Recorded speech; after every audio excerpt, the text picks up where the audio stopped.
Zone 9. I've searched for a couple questions upon which I might get the two of you to disagree. First, what level of taxation, and I direct these as much to Mr. Munger, therefore, as to you, Mr. Buffett. First, what level of taxation on capital gains is most conducive to the long-term economic health of a society? And is that also the fair or just rate? In other words, is the just rate of taxation on capital gains precisely that rate that creates the most economic stuff, or is there some other goal the state might pursue?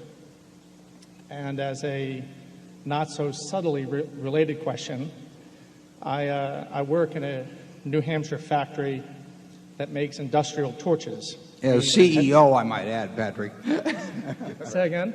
As CEO of that workings made it sound like you were down there on the floor. I just wanted people to. Patrick writes me letters from chairman to chairman, so I think we got to get him back at it. Continuing.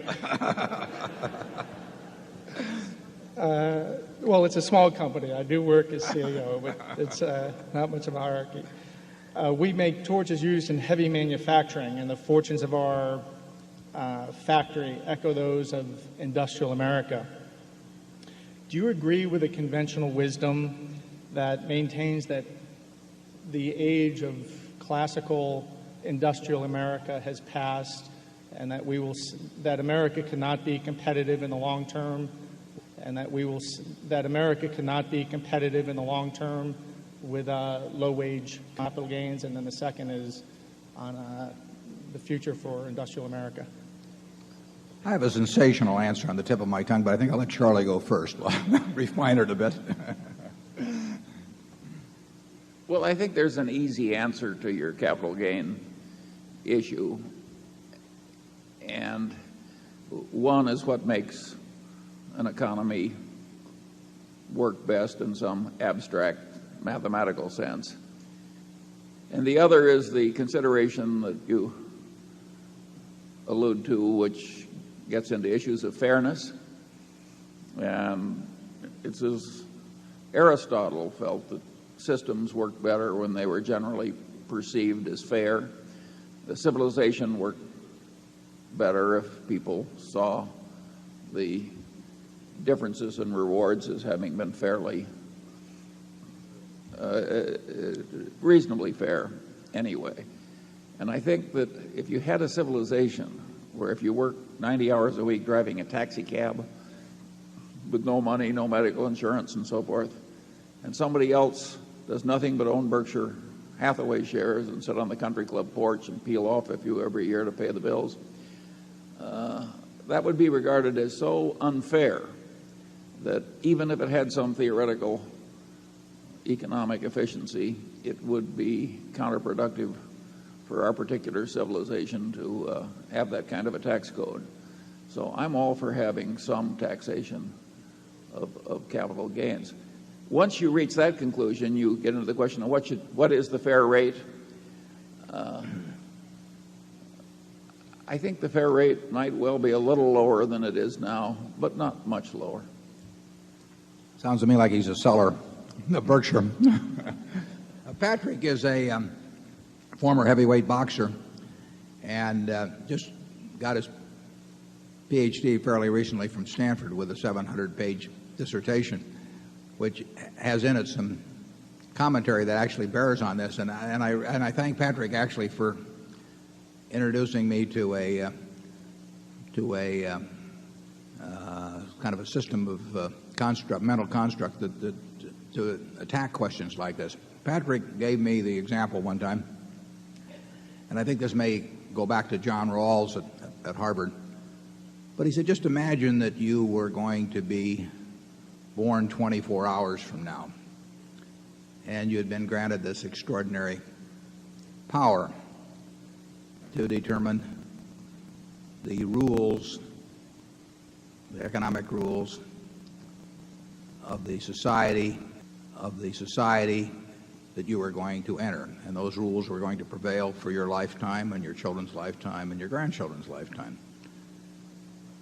Now you've got this ability in this 24-hour period to make this decision as to the structure, but there's as in most of these genie-type questions, there's one hooker. You don't know whether you're going to be born black or white. You don't know whether you're going to be born male or female.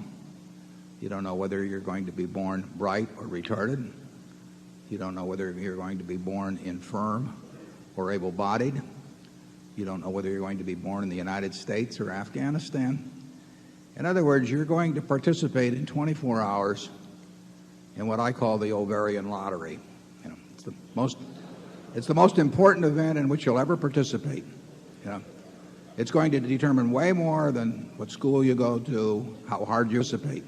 You know, it's going to determine way more than what school you go to, how hard you 7 billion balls now. And that's you. Now, what kind of a society are you going to construct with that in prospect? Well, I suspect you would focus on two issues that Patrick mentioned in his question. You would try to figure out a system that is going to produce an abundant amount of goods, and where that abundance is going to increase at a rapid rate during your lifetime and your children and your grandchildren, so they can live better than you do in aggregate, and the grandchildren can live better. So you'd want some system that turned out what people wanted, children can live better. So you'd want some system that turned out what people wanted as the eye could see. But you would also want a system that while it did that, treated the people that did not win the Ovarian Lottery in a way that you would want to be treated if you were in their position, because a lot of people don't win the lottery. I mean, Charlie, when we were born, the odds were over 30 to 1 against being born in the United States. You know, just winning that portion of the lottery, enormous plus. We wouldn't be worth a damn in Afghanistan. You know, we'd be giving talks and nobody would be listening. Terrible. Right. That's the worst of all worlds. So we want it that way. We want it partially in the era in which we were born by being born male. You know, when I was growing up, you know, women they could be teachers or secretaries or nurses, and that was about it. And 50% of the talent in the country was excluded from, in a very large part, from virtually all occupations. We won it by being white. You know, no tribute to us. It just happened that way. And we won it in another way by being wired in a certain way, which we had nothing to do with, that happens to enable us to be good at valuing businesses. And you know, is that the greatest talent in the world? No, it just happens to be something that pays off like crazy in this system. Now, when you get through with that, you still want to have a system where the people that are born like Bill Gates or Andy Grove or something get to turn those talents to work in a way that really maximizes those talents. I mean, it would be a crime to have Bill or Andy or people like that or Tom Murphy working in some pedestrian occupation just because you had this great egalitarian instinct. But the trick, it seems to me, is to have some balance that causes the people who have the talents that can produce goods that people want in a market society to turn them out in great quantity and to keep wanting to do it all their lives, and at the same time takes the people that lost the lottery and makes sure that just because they, you know, on that one moment in time they got the wrong ticket, don't live a life that's dramatically worse than the people that were luckier. And when I get all through with that long speech, I probably come out with the idea that the capital gains tax as it exists today is probably about right. So that's I see very few people, and I've been around a lot of people with money and talent over time. They don't always go together, but I've been around both classes. And I see very few of them that are turned off from using their talents by a 28%. Doesn't happen. I mean, they do what they like to do, and part of the reason they're good at what they do is they like to do it. And I've just never seen it happen. And I've seen a lot of people that pay taxes that are higher than 28% that are contributing more to society by some judgment other than a pure. The other question about the low-cost industrial, how does the industrial society evolve? The world evolves in a way in a market society, so people do what they're best at. And this country's done very well in recent years, something like software, where a Microsoft has been leading, or an Intel or something. I mean, we have done very well. 10 years ago, the American public was sort of down on itself, or 15 years ago, in terms of what the economy could do. But here we are with our unemployment rate in Nebraska. It's under 3%. And, you look at the countries of Europe that were supposedly going to beat us into the ground, or you look at Japan, and I think the American economy encourages adaptation. I mean, Singapore may be better, but in terms of major, large economies, I think the American economy does awfully well in encouraging adaptation to what people want, delivering it to them, and in ever-increasing amounts. And I view that as all to the good. So I don't regard any industry as sacred. I regard innovation and industry as sacred. I regard innovation and of production of goods in a market economy to spend 12 hours a day all the time. I don't see Andy or Bill letting up at all in terms of where Intel and Microsoft are now. I don't see Roberto Goizueta at Coca-Cola, or Michael Eisner at Disney, or any of those people. They don't work 40-hour weeks. They work 70 or 80-hour weeks, and I think that system works weeks. They work 70 or 80-hour weeks, and I think that system works. I would not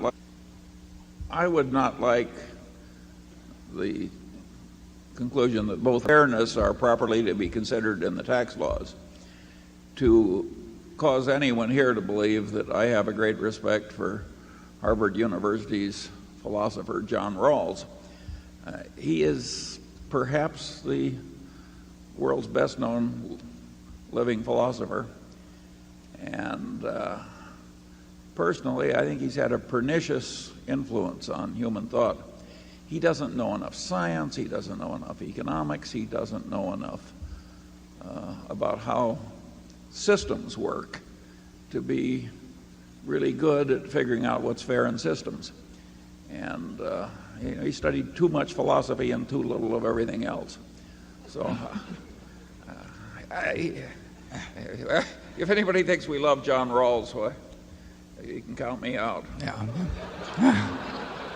No, I wasn't endorsing his conclusions. I was endorsing his thought, his original construct. Charlie, how about the industries part of the question that Patrick asked? Well, if Patrick isn't the smartest person in the room, there can't be many in his class. You are getting questions from a very able man, and he's deliberately made them very difficult. And that whole issue is too complex for me to usefully discuss here. There are also certain limitations on ability that enter the equation.